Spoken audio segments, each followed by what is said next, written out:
ಮೀನರಾಶಿಯವರೇ, ಈ ವಿಡಿಯೋ ಮೀನರಾಶಿಯ ಜಾತಕದವರಿಗೆ ಮುಂಬರುವ ವರ್ಷಗಳ ಕುರಿತು ಒಂದು ಸ್ಪಷ್ಟ ಮತ್ತು ಆಳವಾದ ವಿಶ್ಲೇಷಣೆಯನ್ನು ನೀಡುತ್ತದೆ. ಇದರಲ್ಲಿ ನಾವು 2026ರಿಂದ 2030ರವರೆಗಿನ ಕಾಲಾವಧಿಯಲ್ಲಿ ನಿರ್ಮಾಣವಾಗಲಿರುವ ಪ್ರಮುಖ ಗ್ರಹಗಳ ಯೋಗಗಳು, ಮಾನಸಿಕ ಸವಾಲುಗಳು, ನಿರ್ಧಾರಗಳ ಗೊಂದಲ ಮತ್ತು ಸಂಭವನೀಯ ಅವಕಾಶಗಳ ಬಗ್ಗೆ ಚರ್ಚಿಸಲಿದ್ದೇವೆ. ಇದು ಕೇವಲ ಸಾಮಾನ್ಯ ರಾಶಿಫಲವಲ್ಲ, ಬದಲಿಗೆ ಮುಂದಿನ 5 ವರ್ಷಗಳ ದಿಕ್ಕು ಮತ್ತು ಸಿದ್ಧತೆಯನ್ನು ಅರ್ಥಮಾಡಿಕೊಳ್ಳುವ ಮಾರ್ಗದರ್ಶಿಯಾಗಿದೆ. ಈಗ ಶನಿಯು ನಿಮ್ಮ ರಾಶಿಯಲ್ಲಿ ಅಂದರೆ ಮೀನ ರಾಶಿಯಲ್ಲೇ ಕುಳಿತಿದ್ದಾನೆ. ಇದು ನಿಮ್ಮ ಸೊಡೆ ಸಾತಿಯ 2ನೇ ಹಂತವಾಗಿದೆ. ಇದನ್ನು ಹೃದಯ ಹಂತ ಅಥವಾ ಎದೆಯ ಮೇಲಿನ ಶನಿ ಎಂದು ಕರೆಯಲಾಗುತ್ತದೆ. ಶನಿ ಎಲ್ಲಿ ಕುಳಿತಿದ್ದಾನೆ? ನಿಮ್ಮ ಲಗ್ನದಲ್ಲಿ, ನಿಮ್ಮ ಚಂದ್ರನ ಮೇಲೆ. ಚಂದ್ರ ಅಂದ್ರೆ ಏನು? ಚಂದ್ರ ನಿಮ್ಮ ಮನಸ್ಸು, ನಿಮ್ಮ ಭಾವನೆಗಳು. ಮತ್ತು ಶನಿ ಅಂದರೆ ಏನು? ಶನಿ ಅಂದರೆ ಕಲ್ಲು, ಶನಿ ಅಂದರೆ ತಂಪು, ಶನಿ ಅಂದರೆ ವಿಳಂಬ. ಮೃದುವಾದ ಮನಸ್ಸಿನ ಮೇಲೆ ಶನಿಯಂತಹ ಭಾರವಾದ ಕಲ್ಲನ್ನು ಇಟ್ಟಾಗ ಏನಾಗುತ್ತದೆ? ಆತಂಕ, ಅತಿಯಾದ ಆಲೋಚನೆ ಮತ್ತು ಖಿನ್ನತೆ. ಹಿಂದೆ ನೀವು 1 ಗಂಟೆಯಲ್ಲಿ ಮಾಡುತ್ತಿದ್ದ ಕೆಲಸವನ್ನು ಮಾಡಲು ಈಗ ನಿಮಗೆ 4 ಗಂಟೆ ಬೇಕಾಗುತ್ತಿದೆ ಎಂದು ನಿಮಗನಿಸಬಹುದು. ಒಂದು ವಿಚಿತ್ರವಾದ ಸೋಮಾರಿ ಪ್ರವೃತ್ತಿ ಮತ್ತು ನಿರಾಶೆ ನಿಮ್ಮನ್ನು ಆವರಿಸಿದೆ. ಇದನ್ನು ಜ್ಯೋತಿಷ್ಯದಲ್ಲಿ ನಾವು ವಿಷ ಯೋಗ ಎಂದು ಕರೆಯುತ್ತೇವೆ. ಇದು ನಿಮ್ಮ ಮೆದುಳನ್ನು ಕಲುಷಿತಗೊಳಿಸುತ್ತಿದೆ. ಯಾರೂ ನನ್ನವರಲ್ಲ, ಎಲ್ಲರೂ ಮೋಸಗಾರರು, ಪ್ರಪಂಚವು ಸ್ವಾರ್ಥಿಯಾಗಿದೆ ಎಂದು ನಿಮಗನಿಸುತ್ತಿರಬಹುದು. 2ನೇಯದು ರಾಹು. ಈಗ ಅಂದರೆ 2025ರ ಅಂತ್ಯದಿಂದ 2026ರ ಮಧ್ಯದವರೆಗೆ ರಾಹು ನಿಮ್ಮ 12ನೇ ಮನೆಯಲ್ಲಿ ಸಂಚರಿಸುತ್ತಿದ್ದಾನೆ. 12ನೇ ಮನೆ ಎಂದರೆ ವೆಚ್ಚಗಳು, ನಷ್ಟ ಮತ್ತು ಆಸ್ಪತ್ರೆ. ರಾಹು ಇಲ್ಲಿ ಏನು ಮಾಡುತ್ತಿದ್ದಾನೆ? ರಾಹು ಇಲ್ಲಿ ಸೋರಿಕೆ ಮಾಡುತ್ತಿದ್ದಾನೆ. ನೀವು ಕಷ್ಟಪಟ್ಟು ₹1 ಸಂಪಾದಿಸಿದರೆ ನಿಮ್ಮ ಮುಂದೆ ₹10ಗಳ ವೆಚ್ಚ ಬಂದು ನಿಲ್ಲುತ್ತದೆ. ನೀವು ಕಷ್ಟಪಡುತ್ತೀರಿ, ಓಡಾಟ ನಡೆಸುತ್ತೀರಿ, ಆದರೆ ಕೈಗೆ ಮಾತ್ರ ಏನೂ ಸಿಗುವುದಿಲ್ಲ. ಶಕ್ತಿ ವ್ಯರ್ಥವಾಗುತ್ತಿದೆ, ಅನಗತ್ಯ ಓಡಾಟಗಳಾಗುತ್ತಿವೆ. ನಾನು ಇಷ್ಟು ಕಷ್ಟಪಟ್ಟರೂ ಫಲಿತಾಂಶ ಮಾತ್ರ ಶೂನ್ಯವೇಕೆ ಎಂದು ನಿಮಗೆ ಹಲವಾರು ಬಾರಿ ಅನಿಸಿರಬಹುದು. ಇದು 12ನೇಯ ಮನೆಯ ರಾಹುವಿನ ಮಾಯಾಜಾಲವಾಗಿದೆ. ಆದರೆ ಗೆಳೆಯರೆ, ಚಿತ್ರದ ಇನ್ನೊಂದು ಮುಖವೂ ಇದೆ. 3ನೇ ಮತ್ತು ಅತ್ಯಂತ ಪ್ರಮುಖ ಗ್ರಹ ದೇವಗುರು ಬೃಹಸ್ಪತಿ. ಗೆಳೆಯರೆ, ನಿಮ್ಮನ್ನು ಕಾಪಾಡುವ ಗ್ರಹವೇ ಇದು. ನೀವು ಮೀನರಾಶಿಯವರು, ನಿಮ್ಮ ರಾಶ್ಯಾಧಿಪತಿ ಗುರು. ಮತ್ತು ಸಂತೋಷದ ವಿಷಯವೇನೆಂದರೆ, ಮುಂಬರುವ ವರ್ಷಗಳಲ್ಲಿ, ವಿಶೇಷವಾಗಿ 2026 ಮತ್ತು 2027ರಲ್ಲಿ ಗುರುವು ಎಷ್ಟು ಬಲಿಷ್ಠ ಸ್ಥಿತಿಗೆ ಬರುತ್ತಾನೆ ಎಂದರೆ, ಅವನು ಶನಿಯ 100 ಚಾಟೇಟುಗಳ ನೋವನ್ನು ಏಕಾಂಗಿಯಾಗಿಯೇ ಕಡಿಮೆ ಮಾಡಬಲ್ಲನು. ಗುರುವು ನಿಮಗೆ ಸಂಕಟ ವಿಮೋಚಕನಾಗಿ ಬರುತ್ತಿದ್ದಾನೆ. ಒಟ್ಟಾರೆಯಾಗಿ ಹೇಳುವುದಾದರೆ, ಮುಂದಿನ 5 ವರ್ಷಗಳು ಸಂಘರ್ಷ ವರ್ಸಸ್ ರಕ್ಷಣೆಯ ಕಥೆಯಾಗಿದೆ. ಶನಿಯು ನಿಮ್ಮ ಮೇಲೆ ವಾಗ್ದಾಳಿ ನಡೆಸುತ್ತಾನೆ, ನಿಮ್ಮನ್ನು ಹೆದರಿಸುತ್ತಾನೆ. ಆದರೆ ಗುರುವು ಗುರಾಣಾಣಿಯಂತೆ ನಿಮ್ಮ ಮುಂದೆ ನಿಲ್ಲುತ್ತಾನೆ. ಮತ್ತು ಮಧ್ಯದಲ್ಲಿ ರಾಹು. 2026ರ ಅಂತ್ಯದಲ್ಲಿ ರಾಹುವು ನೀವು ಊಹಿಸದ ಅಷ್ಟೊಂದು ಸಂಪತ್ತನ್ನು ನಿಮಗೆ ನೀಡುತ್ತಾನೆ. ಬನ್ನಿ, ಈಗ ಒಂದೊಂದು ವರ್ಷದ ಒಂದೊಂದು ತಿಂಗಳ ವಿಶ್ಲೇಷಣೆ ಮಾಡೋಣ. ಬಹಳ ಗಮನವಿಟ್ಟು ಕೇಳಿ. 2026ರ ವರ್ಷದಿಂದ ಪ್ರಾರಂಭಿಸೋಣ. 2026ರ ಆರಂಭವು ಸ್ವಲ್ಪ ಮಿಶ್ರಫಲದಿಂದ ಕೂಡಿರುತ್ತದೆ. ಜನವರಿ, ಫೆಬ್ರವರಿ, ಮಾರ್ಚ್ ಈ ತಿಂಗಳುಗಳು ಸ್ವಲ್ಪ ನಿಧಾನವಾಗಿ ಕಳೆಯುತ್ತವೆ. ಮೇ 2026ರವರೆಗೆ ಗುರುವು ನಿಮ್ಮ 4ನೇ ಮನೆಯಲ್ಲಿ ಇರುತ್ತಾನೆ. 4ನೇ ಮನೆ ಸುಖದ ಮನೆಯಾಗಿದೆ. ಈ ಸಮಯವು ಆಸ್ತಿ ಮಾಡುವ ಸಮಯವಾಗಿದೆ. ನಾನು ಸ್ವಂತ ಮನೆ ತೆಗೆದುಕೊಳ್ಳಬೇಕು, ವಾಹನ ಖರೀದಿಸಬೇಕು ಅಥವಾ ಭೂಮಿಯಲ್ಲಿ ಹೂಡಿಕೆ ಮಾಡಬೇಕು ಎಂಬ ಆಲೋಚನೆ ನಿಮ್ಮ ಮನಸ್ಸಿನಲ್ಲಿ ಮೂಡುತ್ತದೆ. ಈ ಸಮಯವು ತಾಯಿಯ ಆರೋಗ್ಯಕ್ಕೂ ಒಳ್ಳೆಯದಾಗಿರುತ್ತದೆ. ನಿಮ್ಮ ತಾಯಿಗೆ ಏನಾದರೂ ಅನಾರೋಗ್ಯವಿದ್ದರೆ ಅದರಲ್ಲಿ ಸುಧಾರಣೆ ಕಂಡುಬರುತ್ತದೆ. ಆದರೆ ನಿಜವಾದ ಆಟ, ನಿಜವಾದ ಪವಾಡ ಶುರುವಾಗುವುದು ಮೇ 2026ರ ನಂತರ. ಗೆಳೆಯರೆ, ನಿಮ್ಮ ಹತ್ತಿರ ಯಾವುದಾದರೂ ಡೈರಿ ಇದ್ದರೆ ಈ ದಿನಾಂಕವನ್ನು ಬರೆದಿಟ್ಟುಕೊಳ್ಳಿ. ಮೇ 2026ರಿಂದ ಮೇ 2027ರವರೆಗಿನ ಸಮಯ. ಇದು ಕಳೆದ 12 ವರ್ಷಗಳಲ್ಲಿ ಬಂದಿರದಂತಹ ಅದ್ಭುತ ಸಮಯ. ನಿಮ್ಮ ಲಗ್ನಾಧಿಪತಿ ಅಂದರೆ ಗುರುವು ಕರ್ಕಾಟಕ ರಾಶಿಯನ್ನು ಪ್ರವೇಶಿಸುವ ಸಮಯವಿದು. ಕರ್ಕಾಟಕ ರಾಶಿಯಲ್ಲಿ ಗುರುವು ಉಚ್ಚ ಸ್ಥಿತಿಯಲ್ಲಿರುತ್ತಾನೆ. ಉಚ್ಚ ಸ್ಥಿತಿ ಎಂದರೆ ಏನು ಎಂದು ನಿಮಗೆ ತಿಳಿದಿದೆಯೇ? ಇದರರ್ಥ ಗ್ರಹವು ತನ್ನ 100 ಶಕ್ತಿಯಲ್ಲಿದೆ ಮತ್ತು ತನ್ನ ಅತ್ಯುನ್ನತ ಸಿಂಹಾಸನದ ಮೇಲೆ ಕುಳಿತಿದೆ ಎಂದರ್ಥ. ಮತ್ತು ಅವನು ಎಲ್ಲಿ ಕುಳಿತುಕೊಳ್ಳುತ್ತಾನೆ? ನಿಮ್ಮ 5ನೇ ಮನೆಯಲ್ಲಿ. 5ನೇ ಮನೆ ಎಂದರೆ ನಿಮ್ಮ ಬುದ್ಧಿಶಕ್ತಿ, ನಿಮ್ಮ ವಿವೇಕ, ನಿಮ್ಮ ಪೂರ್ವ ಪುಣ್ಯ, ನಿಮ್ಮ ಸಂತಾನ ಮತ್ತು ನಿಮ್ಮ ಪ್ರೇಮ. ಉಚ್ಚಸ್ಥಿತಿಯ ಗುರುವು ಇಲ್ಲಿಗೆ ಬರುತ್ತಿದ್ದಂತೆಯೇ ನಿಮ್ಮ ಜೀವನದಲ್ಲಿ 3 ದೊಡ್ಡ ಪವಾಡಗಳು ನಡೆಯುತ್ತವೆ. ಮೊದಲ ಪವಾಡವೆಂದರೆ ಸಾಡೆ ಸಾತಿಯ ದೋಷದ ಉಪಶಮನ. ಜ್ಯೋತಿಷ್ಯದಲ್ಲಿ ಗುರುವಿನ ದೃಷ್ಟಿಯು ಅಮೃತಕ್ಕೆ ಸಮಾನವಾದುದು ಗುರುವಿಗೆ 3 ದೃಷ್ಟಿಗಳಿವೆ: 5ನೇ, 7ನೇ ಮತ್ತು 9ನೇ ದೃಷ್ಟಿ. ಗುರುವು 5ನೇ ಮನೆಯಲ್ಲಿ ಕುಳಿತಾಗ ಅವನ 9ನೇ ದೃಷ್ಟಿ ನೇರವಾಗಿ ನಿಮ್ಮ ಲಗ್ನದ ಮೇಲೆ ಬೀಳುತ್ತದೆ. ಲಗ್ನ ಎಂದರೆ ನಿಮ್ಮ ಶರೀರ, ನಿಮ್ಮ ಮೆದುಳು. ಶನಿಯು ಎಲ್ಲಿ ಕುಳಿತು ನಿಮಗೆ ಖಿನ್ನತೆಯನ್ನು ನೀಡುತ್ತಿದ್ದನೋ, ಎಲ್ಲಿ ಕುಳಿತು ನಿಮ್ಮನ್ನು ಹೆದರಿಸುತ್ತಿದ್ದನೋ, ಅಲ್ಲಿ ಈಗ ಉಚ್ಚ ಗುರುವಿನ ದಿವ್ಯ ಪ್ರಕಾಶ ಬೀಳುತ್ತದೆ. ಕಲ್ಪಿಸಿಕೊಳ್ಳಿ, ಕತ್ತಲ ಕೋಣೆಯಲ್ಲಿ ಹಠಾತ್ತನೆ 1000 ವ್ಯಾಟ್ ಬಲ್ಬ್ ಉರಿದಂತಾಗುತ್ತದೆ. ಈ ದೃಷ್ಟಿಯು ಶನಿಯ ನಕಾರಾತ್ಮಕ ಪರಿಣಾಮವನ್ನು 60ರಿಂದ 70ರಷ್ಟು ಇಲ್ಲದಂತೆ ಮಾಡುತ್ತದೆ. ನಿಮ್ಮ ಖಿನ್ನತೆಯು ರಾತ್ರೋರಾತ್ರಿ ಮಾಯವಾಗುತ್ತದೆ.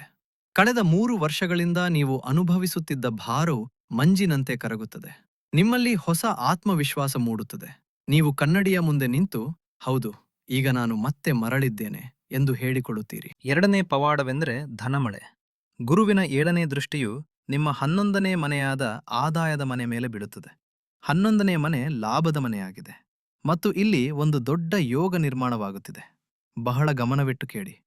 6 ಡಿಸೆಂಬರ್ 2026ರಂದು, ಅಂದರೆ ವರ್ಷದ ಅಂತ್ಯದಲ್ಲಿ, ರಾಹು ಕೂಡ ತನ್ನ ಚಲನೆಯನ್ನು ಬದಲಾಯಿಸಿ 12ನೇ ಮನೆಯಿಂದ ಹೊರಬಂದು 11ನೇ ಮನೆಗೆ ಪ್ರವೇಶಿಸುತ್ತಾನೆ. ಜ್ಯೋತಿಷ್ಯದ ಒಂದು ಪ್ರಸಿದ್ಧ ನಿಯಮವಿದೆ: 8ನೇ ಮನೆಯಲ್ಲಿ ರಾಹು ಅತ್ಯಂತ ಶುಭಫಲ ನೀಡುತ್ತಾನೆ. 8ನೇ ಮನೆಯ ರಾಹುವು ಬಡವನನ್ನು ರಾಜನನ್ನಾಗಿ ಮಾಡುವ ಶಕ್ತಿ ಹೊಂದಿದ್ದಾನೆ. ಹಾಗಾದರೆ ಈಗ ಪರಿಸ್ಥಿತಿ ಏನಾಯಿತು? ಒಂದು ಕಡೆಯಿಂದ ಉಚ್ಚ ಗುರುವು ನೋಡುತ್ತಿದ್ದಾನೆ, ಇನ್ನೊಂದು ಕಡೆ ರಾಹು ಕುಳಿತಿದ್ದಾನೆ. ಡಿಸೆಂಬರ್ 2026ರಿಂದ 2027ರ ಮಧ್ಯಭಾಗದವರೆಗೆ ನಿಮಗೆ ಹಠಾತ್ ಧನಲಾಭವಾಗುತ್ತದೆ. ಈ ಹಣವು ನಿಮ್ಮ ಸಂಬಳಕ್ಕಿಂತ ಹೊರತಾಗಿರುತ್ತದೆ. ಷೇರು ಮಾರುಕಟ್ಟೆಯಿಂದ ದೊಡ್ಡ ಲಾಭ ಸಿಗಬಹುದು, ಲಾಟರಿ ಹೊಡೆಯಬಹುದು. ನೀವು ಮರೆತು ಹೋಗಿದ್ದ ಹಳೆಯ ಸಾಲದ ಹಣ ಮರಳಿ ಬರಬಹುದು, ಅಥವಾ ಯಾವುದಾದರೂ ದೊಡ್ಡ ಡೀಲ್ನಿಂದ ನಿಮಗೆ ಬೃಹತ್ ಕಮಿಷನ್ ಸಿಗಬಹುದು. ನೀವು ನಿರೀಕ್ಷಿಸದ ಕಡೆಯಿಂದ ಹಣ ಹರಿದು ಬರುತ್ತದೆ. ನಮ್ಮ ಶಾಸ್ತ್ರಗಳಲ್ಲಿ ಚಂದ್ರೋ ದದಾತಿ ಧನ ಕಾಂಚನ ಎಂದು ಹೇಳಲಾಗಿದೆ. ಚಂದ್ರ ಮತ್ತು ಗುರುವಿನ ಈ ಸಂಯೋಗವು ನಿಮ್ಮನ್ನು ಶ್ರೀಮಂತರನ್ನಾಗಿ ಮಾಡುತ್ತದೆ. ನಿಮ್ಮ ಆರ್ಥಿಕ ಪರಿಸ್ಥಿತಿ ಸಂಪೂರ್ಣವಾಗಿ ಬದಲಾಗುತ್ತದೆ. 3ನೇ ಪವಾಡವೆಂದರೆ ಸಂತಾನ ಮತ್ತು ಶಿಕ್ಷಣ. ನೀವು ವಿದ್ಯಾರ್ಥಿಗಳಾಗಿದ್ದರೆ ಈ ಸಮಯವು ವರಕ್ಕಿಂತ ಕಡಿಮೆಯಿಲ್ಲ.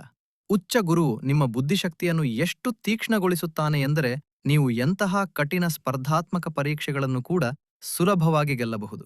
ನೀವು ಸರ್ಕಾರಿ ಉದ್ಯೋಗಕ್ಕಾಗಿ ತಯಾರಿ ನಡೆಸುತ್ತಿದ್ದರೆ 2026-27ರಲ್ಲಿ ನಿಮಗೆ ಕೆಲಸ ಸಿಗುವ ಪ್ರಬಲ ಯೋಗಗಳಿವೆ. ಮತ್ತು ಯಾವ ದಂಪತಿಗಳು ಸಂತಾನ ಸುಖಕ್ಕಾಗಿ ಕಾಯುತ್ತಿದ್ದರೋ ಅವರ ಮನೆಯಲ್ಲಿ ಮಗುವಿನ ಅಳುವಿನ ಶಬ್ದ ಕೇಳುವ ಅತ್ಯುತ್ತಮ ಸಮಯ ಇದಾಗಿದೆ. ಗುರುವು ಸಂತಾನದ ಕಾರಕನಾಗಿದ್ದು 5ನೇ ಮನೆಯಲ್ಲಿ ಉಚ್ಚನಾಗಿ ಕುಳಿತಿರುವುದರಿಂದ ಮೇ 2026ರ ನಂತರ ನಿಮ್ಮ ಮನೆಗೆ ಹೊಸ ಅತಿಥಿಯ ಆಗಮನವಾಗುವ ಸಾಧ್ಯತೆಯಿದೆ. ಈಗ ಸ್ವಲ್ಪ ಮುಂದೆ ಹೋಗೋಣ. 27ರ ಮಧ್ಯಭಾಗದಿಂದ 28ರ ಆರಂಭದವರೆಗಿನ ಸಮಯವನ್ನು ನೋಡೋಣ. ಮೇ 27ರಲ್ಲಿ ಗುರುವು ತನ್ನ ರಾಶಿಯನ್ನು ಬದಲಾಯಿಸಿ ಸಿಂಹ ರಾಶಿಗೆ, ಅಂದರೆ ನಿಮ್ಮ 6ನೇ ಮನೆಗೆ ಹೋಗುತ್ತಾನೆ. ಈಗ ನೀವು ಕೇಳಬಹುದು, ಗುರುದೇವ, 6ನೇ ಮನೆ ಒಳ್ಳೆಯದಲ್ಲವಲ್ಲವೇ? 6ನೇ ಮನೆ ರೋಗ, ಋಣ ಮತ್ತು ಶತ್ರುಗಳ ಮನೆಯಲ್ಲವೇ ಎಂದು. ಹೌದು, ಅದು ನಿಜ. ಆದರೆ ಇಲ್ಲಿ ಒಂದು ತಿರುವು ಇದೆ. ಗುರುವು ಇಲ್ಲಿ 6ನೇ ಮನೆಯಲ್ಲಿದ್ದರೂ ರಾಹು ಇನ್ನೂ 11ನೇ ಮನೆಯಲ್ಲಿ ಕುಳಿತು ಹಣದ ಮಳೆ ಸುರಿಸುತ್ತಿರುತ್ತಾನೆ. ರಾಹು ನಿಮಗೆ ಹಣದ ಕೊರತೆ ಆಗದಂತೆ ನೋಡಿಕೊಡುತ್ತಾನೆ. ಆದರೆ ಗುರುವು 6ನೇ ಮನೆಗೆ ಹೋಗುವುದು ಎಂದರೆ ಕಠಿಣ ಪರಿಶ್ರಮ ಎಂದರ್ಥ. 2027ರ ಮಧ್ಯದಿಂದ 2028ರವರೆಗೆ ಶನಿ ಮತ್ತು ಗುರು ಇಬ್ಬರೂ ನಿಮ್ಮಿಂದ ಕಠಿಣ ಪರಿಶ್ರಮವನ್ನು ಬಯಸುತ್ತಾರೆ. ಯಶಸ್ಸು ಸಿಗುತ್ತದೆ, ಆದರೆ ಅದು ತಟ್ಟೆಯಲ್ಲಿ ಸುಲಭವಾಗಿ ಬಡಿಸಲ್ಪಡುವುದಿಲ್ಲ. ನೀವು ಬೆವರಿನ ಹನಿ ಸುರಿಸಬೇಕಾಗುತ್ತದೆ. ನೀವು ಸರ್ಕಾರಿ ಕೆಲಸಕ್ಕೆ ಪ್ರಯತ್ನಿಸುತ್ತಿದ್ದರೆ ಅಥವಾ ಯಾವುದಾದರೂ ಕೋರ್ಟ್ ಕೇಸ್ ನಡೆಯುತ್ತಿದ್ದರೆ ಇದನ್ನು ನಾವು ಶತ್ರು ವಿಜಯದ ಸಮಯ ಎಂದು ಕರೆಯುತ್ತೇವೆ. ನಿಮ್ಮ ಶತ್ರುಗಳು ನಿಮ್ಮ ಮುಂದೆ ಮಂಡಿಯೂರುತ್ತಾರೆ. ಕೋರ್ಟ್ ವ್ಯವಹಾರಗಳಲ್ಲಿ ನಿಮ್ಮದೇ ಜಯವಾಗುತ್ತದೆ.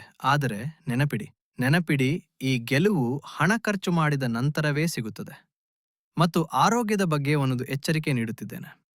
2027ರಲ್ಲಿ ಗುರುವು 6ನೇ ಮನೆಯಲ್ಲಿದ್ದಾಗ ನಿಮ್ಮ ಆರೋಗ್ಯದ ಬಗ್ಗೆ, ವಿಶೇಷವಾಗಿ ನಿಮ್ಮ ಹೊಟ್ಟೆಯ ಬಗ್ಗೆ ತುಂಬಾ ಜಾಗರೂಕರಾಗಿರಿ.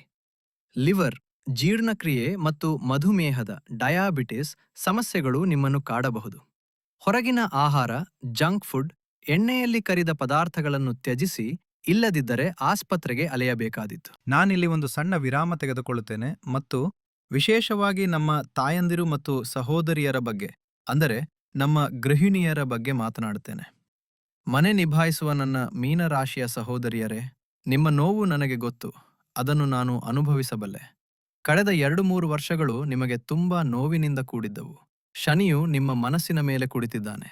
ನೀವು ಎಲ್ಲರಿಗಾಗಿ ಇಷ್ಟೆಲ್ಲ ಮಾಡುತ್ತೀರಿ. ಬೆಳಿಗ್ಗೆಯಿಂದ ಸಂಜೆಯವರೆಗೆ ಕಷ್ಟಪಡುತ್ತೀರಿ. ಆದರೆ ಯಾರೂ ನಿಮ್ಮನ್ನು ಗುರುತಿಸುತ್ತಿಲ್ಲ. ನಿಮ್ಮ ಶ್ರಮಕ್ಕೆ ಬೆಲೆ ನೀಡುತ್ತಿಲ್ಲ ಎಂದು ನಿಮಗನಿಸುತ್ತದೆ. ಮನೆಯಲ್ಲಿದ್ದರೂ ಒಂಟಿತನ, ಖಿನ್ನತೆಯಂತಹ ಭಾವನೆಗಳು ನಿಮ್ಮನ್ನು ಕಾಡುತ್ತವೆ. ಕೆಲವೊಮ್ಮೆ ಕಾರಣವಿಲ್ಲದೆ ಅಳಬೇಕು ಎನಿಸುತ್ತದೆ. ದೇಹ ಕೂಡ ಸಹಕರಿಸುತ್ತಿಲ್ಲ. ಸೊಂಟ ನೋವು, ಮೊಣಕಾಲು ನೋವು, ಕಾಲುಗಳಲ್ಲಿ ಊತ ಇವೆಲ್ಲವೂ ನಿಮ್ಮನ್ನು ಕಾಡುತ್ತಿವೆ. ಮತ್ತು ಸ್ವಭಾವದಲ್ಲಿ ಒಂದು ರೀತಿಯ ಕಿರಿಕಿರಿ ಉಂಟಾಗಿದೆ. ಸಣ್ಣ ಸಣ್ಣ ವಿಷಯಗಳಿಗೆ ಕೋಪ ಬರುವುದು ಮತ್ತು ನಂತರ ವಿಷಾದಿಸುವುದು ನಡೆಯುತ್ತಿದೆ. ನನ್ನ ಸಹೋದರಿಯರೇ, ಇದು ನಿಮ್ಮ ತಪ್ಪಲ್ಲ. ಇದು ನೀವು ಮಾಡುತ್ತಿಲ್ಲ. ಇದು ಆ ವಿಷಯೋಗವು ನಿಮ್ಮಿಂದ ಮಾಡಿಸುತ್ತಿದೆ. ಆದರೆ ನಿಮ್ಮ ಪಾಲಿಗೆ ನನ್ನ ಹತ್ತಿರ ಒಂದು ಶುಭ ಸುದ್ದಿ ಇದೆ. ಕತ್ತಲು ಕಳೆಯುವ ಸಮಯ ಹತ್ತಿರ ಬಂದಿದೆ. ಮೇ 2026ರಲ್ಲಿ ದೇವಗುರು ಬೃಹಸ್ಪತಿ ಉಚ್ಚನಾಗಿ ನಿಮ್ಮ 5ನೇ ಮನೆಗೆ ಬಂದಾಗ ನಿಮ್ಮ ಜೀವನದಲ್ಲಿ ಸುಖ ಮರಳುತ್ತದೆ. ಮೊದಲನೆಯದಾಗಿ, ನಿಮ್ಮ ಮಕ್ಕಳಿಂದ ನಿಮಗೆ ಬಹಳ ಸಂತೋಷ ಸಿಗುತ್ತದೆ. ಮಕ್ಕಳು ಓದಿನಲ್ಲಿ ಹಿಂದೆ ಬಿದ್ದಿದ್ದರೆ, ಮಾತು ಕೇಳುತ್ತಿಲ್ಲದಿದ್ದರೆ ಅಥವಾ ಅವರ ಆರೋಗ್ಯಕ್ಕೆ ಕೆಟ್ಟಿದ್ದರೆ 2026ರಲ್ಲಿ ಅವರು ನಿಮ್ಮ ಹೆಸರನ್ನು ಪ್ರಕಾಶಗೊಳಿಸುತ್ತಾರೆ. ಅವರ ಬೆಳವಣಿಗೆಯನ್ನು ಕಂಡು ನಿಮ್ಮ ಮನಸ್ಸು ಹೆಮ್ಮೆಯಿಂದ ತುಂಬುತ್ತದೆ. ಎರಡನೆಯದಾಗಿ, 2026ರ ಅಂತ್ಯದಲ್ಲಿ ರಾಹು 11ನೇ ಮನೆಗೆ ಬಂದಾಗ ಇದು ನಿಮಗೆ ಚಿನ್ನದ ಲಾಭದ ಸಮಯ. ನಿಮ್ಮ ಹೆಸರಿನಲ್ಲಿ ಹಣ ಉಳಿತಾಯವಾಗುತ್ತದೆ. ನೀವು ಯಾವುದಾದರೂ ಸಣ್ಣ ಉಳಿತಾಯ ಮಾಡಬಹುದು. ಕಿಟ್ಟಿ ಪಾರ್ಟಿಯಿಂದ ಹಣ ಸಿಗಬಹುದು, ಅಥವಾ ಗಂಡನ ಕಡೆಯಿಂದ, ಅಥವಾ ತವರು ಮನೆಯಿಂದ ಚಿನ್ನ ಬೆಳ್ಳಿಯ ಒಡವೆಗಳು ಉಡುಗೊರೆಯಾಗಿ ಸಿಗಬಹುದು. ಅಡುಗೆ ಮನೆಯ ಡಬ್ಬಿಗಳಲ್ಲಿ ನೀವು ಅಡಗಿಸಿಟ್ಟು ಮಾಡಿರುವ ಸೀಕ್ರೆಟ್ ಸೇವಿಂಗ್ಸ್ ಈ ಸಮಯದಲ್ಲಿ ಬಹಳ ಹೆಚ್ಚಾಗುತ್ತದೆ. ಆದರೆ ನೀವು ಕೂಡ ಒಂದು ಜಾಗ್ರತೆ ವಹಿಸಬೇಕು. 2288ರಲ್ಲಿ ಶನಿಯು ನಿಮ್ಮ ಧನ ಮತ್ತು ಕುಟುಂಬದ ಮನೆಗೆ ಬಂದಾಗ ಮನೆಯಲ್ಲಿ ಕುಟುಂಬ ಕಲಹ ಉಂಟಾಗಬಹುದು. ಅತ್ತೆ ಮಾವ, ನಾದಿನಿ ಅಥವಾ ಅಕ್ಕಪಕ್ಕದವರೊಂದಿಗೆ ಹಳೆಯ ವಿಷಯಗಳ ಬಗ್ಗೆ ವಿವಾದ ಉಂಟಾಗಬಹುದು. ಮಾತು ಬಹಳ ದೂರ ಹೋಗಬಹುದು. ಆ ಸಮಯದಲ್ಲಿ ಮನೆಯ ಶಾಂತಿಯನ್ನು ಕಾಪಾಡಲು, ಮನೆಯನ್ನು ಒಡೆಯದಂತೆ ನೋಡಿಕೊಳ್ಳಲು ನೀವು ನಿಮ್ಮ ನಾಲಿಗೆಯ ಮೇಲೆ ಬಹಳ ನಿಯಂತ್ರಣ ಹೊಂದಿರಬೇಕು. ಯಾರಾದರೂ ಏನಾದರೂ ಅಂದರೂ ಆ ಸಮಯದಲ್ಲಿ ಸುಮ್ಮನಿರುವುದೇ ಜಾಣತನ. ಒಟ್ಟಾರೆಯಾಗಿ 2026 ಮತ್ತು 2027 ನಿಮಗೆ ಗೌರವ ಮತ್ತು ಸುಖದ ವರ್ಷಗಳಾಗಿವೆ. ಅವುಗಳನ್ನು ಪೂರ್ಣವಾಗಿ ಆನಂದಿಸಿ.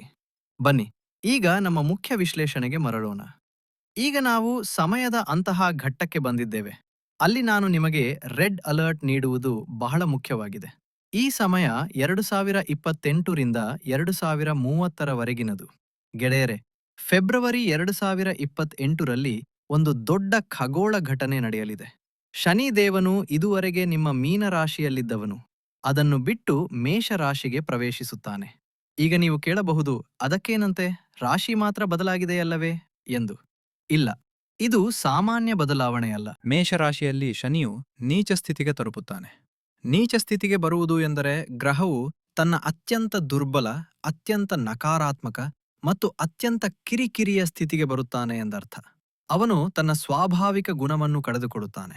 ಮತ್ತು ಅತಿ ದೊಡ್ಡ ವಿಷಯವೆಂದರೆ, ಶನಿ ಎಲ್ಲಿ ಕುಳಿತುಕೊಳ್ಳುತ್ತಾನೆ? ನಿಮ್ಮ 2ನೇ ಮನೆಯಲ್ಲಿ. 2ನೇ ಮನೆ ಎಂದರೆ ಧನ, ನಿಮ್ಮ ವಾಣಿ ಮತ್ತು ನಿಮ್ಮ ಕುಟುಂಬ. ಒಬ್ಬ ನೀಚ ಮತ್ತು ಕ್ರೂರ ಗ್ರಹವು ಧನ ಮತ್ತು ಕುಟುಂಬದ ಮನೆಯಲ್ಲಿ ಕುಳಿತಾಗ ಏನಾಗುತ್ತದೆ? ಇಲ್ಲಿ ನಾನು ನಿಮಗೆ 3 ದೊಡ್ಡ ಎಚ್ಚರಿಕೆಗಳನ್ನು ನೀಡುತ್ತಿದ್ದೇನೆ. ಇವುಗಳನ್ನು ಬಹಳ ಗಮನವಿಟ್ಟು ಕೇಳಿ ಮತ್ತು ನೆನಪಿಟ್ಟುಕೊಳ್ಳಿ. ಮೊದಲ ಎಚ್ಚರಿಕೆ, ಕುಟುಂಬ ಕಲಹ. ನೀಚ ಶನಿಯು ಕುಟುಂಬದಲ್ಲಿ ಜಗಳಗಳನ್ನು ಉಂಟುಮಾಡುತ್ತಾನೆ. ಸಣ್ಣ ಸಣ್ಣ ವಿಷಯಗಳಿಗೆ ಮನೆಯಲ್ಲಿ ಅಶಾಂತಿ ಉಂಟಾಗುತ್ತದೆ. ಅಣ್ಣ ತಮ್ಮಂದಿರಲ್ಲಿ ಆಸ್ತಿಗಾಗಿ ವಿವಾದ ಉಂಟಾಗಬಹುದು. ತಪ್ಪು ತಿಳುವಳಿಕೆಗಳು ಎಷ್ಟು ಹೆಚ್ಚಾಗುತ್ತವೆ ಎಂದರೆ, ವರ್ಷಗಳ ಹಳೆಯ ಸಂಬಂಧಗಳು ಮುರಿದು ಹೋಗಬಹುದು. ಮಾತುಕತೆ ನಿಂತು ಹೋಗಬಹುದು. ನೀವು ಬಹಳ ಶಾಂತವಾಗಿರಬೇಕು. ಇದು ನಿಮ್ಮನ್ನು ಪ್ರಚೋದಿಸಲು ಶನಿ ನಡೆಸುವ ತಂತ್ರವಾಗಿರುತ್ತದೆ. 2ನೇ ಎಚ್ಚರಿಕೆ, ಧನ ಹಾನಿ. ನಾನು ನಿಮಗೆ ಹೇಳಿದ್ದನಲ್ವೇ, 2026 ಮತ್ತು 2027ರಲ್ಲಿ ನಿಮ್ಮ ಬಳಿ ಬಹಳ ಹಣ ಬರುತ್ತದೆ ಎಂದು. ರಾಹು ಹಣದ ಮಳೆ ಸುರಿಸುತ್ತಾನೆ ಎಂದು. ಆ ಹಣವನ್ನು ಬಹಳ ಜಾಗರೂಕತೆಯಿಂದ ಉಳಿಸಿಟ್ಟುಕೊಳ್ಳಿ. ಅದನ್ನು ಖರ್ಚು ಮಾಡಬೇಡಿ. ಏಕೆಂದರೆ 2028, 29 ಮತ್ತು 30ರಲ್ಲಿ ನಿಮ್ಮ ಮುಂದೆ ಅನಗತ್ಯ ವೆಚ್ಚಗಳು ಬರುತ್ತವೆ. ಮನೆಯಲ್ಲಿ ಯಾರಿಗಾದರೂ ಆರೋಗ್ಯ ಕೆಡಬಹುದು, ಯಾವುದಾದರೂ ಯಂತ್ರೋಪಕರಣ ಕೆಡಬಹುದು, ಅಥವಾ ಬೇರೆ ಯಾವುದಾದರೂ ದೊಡ್ಡ ವೆಚ್ಚ ಬರಬಹುದು. ನಿಮ್ಮ ಉಳಿತಾಯವು ಖಾಲಿಯಾಗುವ ಭಯವಿರುತ್ತದೆ. ಮತ್ತು ಎಲ್ಲಕ್ಕಿಂತ ಮುಖ್ಯವಾದ ವಿಷಯ, ಈ ಸಮಯದಲ್ಲಿ ಯಾರಿಗೇ ಆಗಲಿ, ಅವರು ಎಷ್ಟೇ ಆಪ್ತ ಸ್ನೇಹಿತರಾಗಿರಲಿ ಅಥವಾ ಸಂಬಂಧಿಕರಾಗಿರಲಿ, ಹಣವನ್ನು ಸಾಲವಾಗಿ ಕೊಡಬೇಡಿ. ಒಂದು ವೇಳೆ ನೀವು 2028ರ ನಂತರ ಸಾಲ ಕೊಟ್ಟರೆ, ಆ ಹಣ ಮುಳುಗಿತು ಎಂದೇ ಅರ್ಥ. ಅದು ವಾಪಸ್ ಬರುವುದಿಲ್ಲ ಮತ್ತು ಸಂಬಂಧವು ಹಾಳಾಗುತ್ತದೆ. ಮೂರನೇ ಎಚ್ಚರಿಕೆ: ವಾಣಿನಿ ದೋಷ. ಎರಡನೇ ಮನೆಯು ಮಾತಿನ ಮನೆಯೂ ಹೌದು. ಇಲ್ಲಿ ಕುಳಿತ ನೀಚ ಶನಿಯು ನಿಮ್ಮ ನಾಲಿಗೆಯನ್ನು ಕಹಿಯಾಗಿಸುತ್ತಾನೆ. ನೀವು ಕೋಪದಲ್ಲಿ, ಆವೇಶದಲ್ಲಿ ಅನಿವಾರ್ಯವಲ್ಲದ ಮಾತುಗಳನ್ನು ಆಡುತ್ತೀರಿ. ನಿಮ್ಮ ಮಾತುಗಳು ಬಾಣದಂತೆ ಚುಚ್ಚುತ್ತವೆ ಮತ್ತು ನಿಮ್ಮವರು ನಿಮ್ಮಿಂದ ದೂರವಾಗುತ್ತಾರೆ. ನಿಮ್ಮ ಮಾತಿನ ಮೇಲೆ ನಿಯಂತ್ರಣ ಹೊಂದುವುದೇ ಈ ಸಮಯದ ಅತಿ ದೊಡ್ಡ ಪರಿಹಾರ. ಮಾತು ಮುತ್ತಿನಂತಿರಬೇಕು. ಇದೇ ಮಂತ್ರವನ್ನು ನೀವು 2030ರವರೆಗೆ ಪಾಲಿಸಬೇಕು. ಆದರೆ ತಡೆಯಿರಿ, ಹೆದರಬೇಡಿ. ನಾನು ಇಲ್ಲಿ ನಿಮ್ಮನ್ನು ಹೆದರಿಸಲು ಬಂದಿಲ್ಲ. ಪ್ರತಿಯೊಂದು ಕಪ್ಪು ಮೋಡದ ಹಿಂದೆ ಒಂದು ಬೆಳ್ಳಿಯ ಗೆರೆ ಇರುತ್ತದೆ. ದೇವರು ಎಂದಿಗೂ ಎಲ್ಲಾ ದಾರಿಗಳನ್ನು ಮುಚ್ಚುವುದಿಲ್ಲ. ಇಲ್ಲಿ ಒಂದು ದೊಡ್ಡ ತಿರುವು ಇದೆ. ಶನಿಯು ಮೇಷರಾಶಿಯಲ್ಲಿ ನೀಚನಾಗಿದ್ದರೂ, ದುರ್ಬಲನಾಗಿದ್ದರೂ, ಜ್ಯೋತಿಷ್ಯದಲ್ಲಿ ದೃಷ್ಟಿಗಳ ಆಟವನ್ನು ನೋಡಿ. ಶನಿಯ 10ನೇ ದೃಷ್ಟಿ ಮಕರ ರಾಶಿಯ ಮೇಲೆ ಬೀರುತ್ತದೆ. ಮಕರ ರಾಶಿ ಯಾರ ಮನೆ? ಯಾರ ಮನೆ? ಮಕರ ರಾಶಿ ಶನಿಯ ಸ್ವಂತ ಮನೆ, ಅವನ ಸ್ವಂತ ಅರಮನೆ. ಮತ್ತು ನಿಮ್ಮ ಜಾತಕದಲ್ಲಿ ಮಕರ ರಾಶಿ ಎಲ್ಲಿದೆ? 11ನೇ ಮನೆಯಲ್ಲಿ, ಅಂದರೆ ಆದಾಯದ ಮನೆಯಲ್ಲಿ. ಇದರ ಅರ್ಥ ಗೊತ್ತೇ? ಇದು ಬಹಳ ಆಸಕ್ತಿದಾಯಕ ಸ್ಥಿತಿ. ಶನಿದೇವನು ಹೇಳುತ್ತಿದ್ದಾನೆ, ನೋಡು ಗೆಳೆಯ, ನಾನು ನಿನ್ನ ಉಳಿತಾಯದ ಹಣದ ಮೇಲೆ ದಾಳಿ ಮಾಡುತ್ತೇನೆ. ನಿನ್ನ ಕುಟುಂಬದಲ್ಲಿ ಒತ್ತಡ ನೀಡುತ್ತೇನೆ, ನಿನ್ನನ್ನು ಕಾಡುತ್ತೇನೆ. ಆದರೆ ನಾನು ನಿನ್ನ ಆದಾಯವನ್ನು ನಿಲ್ಲಿಸುವುದಿಲ್ಲ. ನಿಮ್ಮ ಕೆಲಸ ನಡೆಯುತ್ತಿರುತ್ತದೆ, ನಿಮ್ಮ ವ್ಯವಹಾರ ನಡೆಯುತ್ತಿರುತ್ತದೆ, ಹಣ ಬರುತ್ತಲೇ ಇರುತ್ತದೆ. ಆದರೆ ಅದು ತೂತು ಬಿದ್ದಿರುವ ಬಕೆಟ್ಗೆ ಸುರಿದ ಹಾಗೆ ಆಗುತ್ತದೆ. ನೀರು ಬರುತ್ತದೆ, ಆದರೆ ಹರಿದು ಹೋಗುತ್ತದೆ. ಆದ್ದರಿಂದ ನನ್ನ ಸಲಹೆ ಏನೆಂದರೆ, 2028 ಬರುವ ಮೊದಲೇ ನಿಮ್ಮ ಹಣವನ್ನು ಲಾಕ್ ಮಾಡಿ. ಅದನ್ನು ಯಾವುದಾದ್ರೂ ಆಸ್ತಿಯಲ್ಲಿ ಹೂಡಿಕೆ ಮಾಡಿ, ಚಿನ್ನ ಖರೀದಿಸಿ, ಅಥವಾ ಬ್ಯಾಂಕಿನಲ್ಲಿ ಸುಲಭವಾಗಿ ತೆಗೆಯಲಾಗದ FD ಮಾಡಿ. ಹಣ ಕೈಯಲ್ಲಿದ್ದರೆ ಅದು ಖರ್ಚಾಗಿ ಹೋಗುತ್ತದೆ. ಇದೇ ಸಮಯದಲ್ಲಿ ಇನ್ನೊಂದು ಸಮಾಧಾನದ ವಿಷಯವಿದೆ. 2028ರಿಂದ 2029ರ ನಡುವೆ ಗುರುವು ನಿಮ್ಮ 7ನೇ ಮನೆಯಲ್ಲಿ ಸಂಚರಿಸುತ್ತಾನೆ. 7ನೇ ಮನೆ ಮದುವೆ ಮತ್ತು ಪಾಲುದಾರಿಕೆಯ ಮನೆಯಾಗಿದೆ. ಯಾರು ಅವಿವಾಹಿತರಾಗಿದ್ದಾರೋ, ಮದುವೆಗಾಗಿ ಚಿಂತಿತರಾಗಿದ್ದಾರೋ ಅವರಿಗೆ ಇದು ಶುಭ ಸುದ್ದಿ. ಮನೆಯಲ್ಲಿ ಕಲಹಗಳಿದ್ದರೂ, ಹೊರಗೆ ಶನಿಯ ಬಿರುಗಾಳಿ ಇದ್ದರೂ, ಗುರುವು ನಿಮ್ಮ ಮದುವೆಯನ್ನು ಮಾಡಿಸುತ್ತಾನೆ. ಒಬ್ಬ ಒಳ್ಳೆಯ ಜೀವನ ಸಂಗಾತಿ ನಿಮ್ಮ ಜೀವನಕ್ಕೆ ಬರಬಹುದು. ಅವರು ಈ ಕಷ್ಟದ ಸಮಯದಲ್ಲಿ ನಿಮಗೆ ಆಸರೆಯಾಗುತ್ತಾರೆ. ಮನೆಯ ಒಳಗೆ ಏನೇ ನಡೆಯುತ್ತಿದ್ದರೂ ಸಮಾಜದಲ್ಲಿ ನಿಮ್ಮ ಗೌರವ ಉಳಿಯುತ್ತದೆ. ಈಗ ಬೇಗನೆ ವಿವಿಧ ವೃತ್ತಿಗಳ ಮೇಲೆ ಈ ಗೋಚರದ ಪರಿಣಾಮ ಏನಾಗಲಿದೆ ಎಂದು ನೋಡೋಣ. ಶನಿಯು ಗುರುವಿನ ರಾಶಿಯಲ್ಲಿ ಮತ್ತು ನಂತರ ಮಂಗಳನ ರಾಶಿಯಲ್ಲಿ ಇರುವುದರಿಂದ ಇದು ಕೆಲವು ವಿಶೇಷ ಜನರಿಗೆ ಪರೀಕ್ಷೆಯ ಸಮಯ. ನೀವು ಶಿಕ್ಷಣ ಕ್ಷೇತ್ರದಲ್ಲಿ ಇದ್ದರೆ, ಶಿಕ್ಷಕರು ಅಥವಾ ಪ್ರೊಫೆಸರ್ ಆಗಿದ್ದರೆ, 2025ರಿಂದ 2028ರವರೆಗಿನ ಸಮಯ ಬಹಳ ನಿಧಾನ ಎಂದು ನಿಮಗೆ ಅನಿಸುತ್ತದೆ. ನಿಮ್ಮ ಅರ್ಹತೆಗೆ ತಕ್ಕ ಗುರುತು ಸಿಗುತ್ತಿಲ್ಲ ಎನಿಸಬಹುದು. ಬಡ್ತಿ ವಿಳಂಬವಾಗಬಹುದು. ಆದರೆ ತಾಳ್ಮೆಯಿಂದಿರಿ. 2028ರ ನಂತರ ಗುರುವಿನ ದೃಷ್ಟಿ ನಿಮಗೆ ಗೌರವ ತಂದುಕೊಡುತ್ತದೆ. ವೈದ್ಯಕೀಯ ಮತ್ತು ಕಾನೂನು ಕ್ಷೇತ್ರದಲ್ಲಿರುವವರಿಗೆ, ಅಂದರೆ ವೈದ್ಯರು, ನರ್ಸ್ಗಳು ಮತ್ತು ವಕೀಲರಿಗೆ ಈ ಸಮಯ ಬಹಳ ಕಾರ್ಯನಿರತವಾಗಿರುತ್ತದೆ. ಕೆಲಸದ ಒತ್ತಡ ಬಹಳ ಹೆಚ್ಚಾಗುತ್ತದೆ. ರೋಗಿಗಳು ಮತ್ತು ಗ್ರಾಹಕರ ಸಂಖ್ಯೆ ಹೆಚ್ಚಾಗುತ್ತದೆ. ನಿಮಗೆ ಉಸಿರಾಡಲು ಕೂಡ ಪುರಸೊತ್ತು ಇರುವುದಿಲ್ಲ. ಆದರೆ 2027ರಲ್ಲಿ ನಿಮ್ಮ ಶ್ರಮಕ್ಕೆ ದೊಡ್ಡ ಫಲ ಸಿಗುತ್ತದೆ. ನಿಮ್ಮ ಹೆಸರು ಪ್ರಖ್ಯಾತಿಯಾಗುತ್ತದೆ. ನೀವು ವ್ಯಾಪಾರಿಯಾಗಿದ್ದರೆ ಮತ್ತು ಹಳದಿ ವಸ್ತುಗಳ ವ್ಯಾಪಾರ ಮಾಡುತ್ತಿದ್ದರೆ, ಉದಾಹರಣೆಗೆ ಚಿನ್ನ, ಹಿತ್ತಾಳೆ, ಅರಿಶಿನ, ಕಡಲೆಬೇಳೆ, ಬಾಳೆಹಣ್ಣು, ಪರಂಗಿಹಣ್ಣು ಇತ್ಯಾದಿ, 2026 ಮತ್ತು 2027 ನಿಮಗೆ ಜಾಕ್ಪಾಟ್ ಇದ್ದಂತೆ. ನಿಮಗೆ ಭಾರೀ ಲಾಭವಾಗುತ್ತದೆ. ಆದರೆ 2028ರ ನಂತರ ನಿಮ್ಮ ಸ್ಟಾಕ್ ಅನ್ನು ಮಿತಿಯಲ್ಲಿ ಇಟ್ಟುಕೊಳ್ಳಿ. ಹೆಚ್ಚು ರಿಸ್ಕ್ ತೆಗೆದುಕೊಳ್ಳಬೇಡಿ. ವಿದೇಶಕ್ಕೆ ಹೋಗಲು ಬಯಸುವ ಯುವ ಮಿತ್ರರಿಗೆ ಮೇ 2025ರಿಂದ ಡಿಸೆಂಬರ್ 2026ರವರೆಗೆ ರಾಹು 12ನೇ ಮನೆಯಲ್ಲಿದ್ದಾನೆ. ಇದು ಫಾರಿನ್ ಸೆಟಲ್ಮೆಂಟ್ಗೆ ಅತ್ಯುತ್ತಮ ಯೋಗವಾಗಿದೆ. ನಿಮ್ಮ ವೀಸಾ ತಡೆಹಿಡಿಯಲ್ಪಟ್ಟಿದ್ದರೆ ಅಥವಾ ಫೈಲ್ ಸಿಲುಕಿಕೊಂಡಿದ್ದರೆ ಈಗ ಪ್ರಯತ್ನಿಸಿ, ಕೆಲಸ ಆಗುತ್ತದೆ.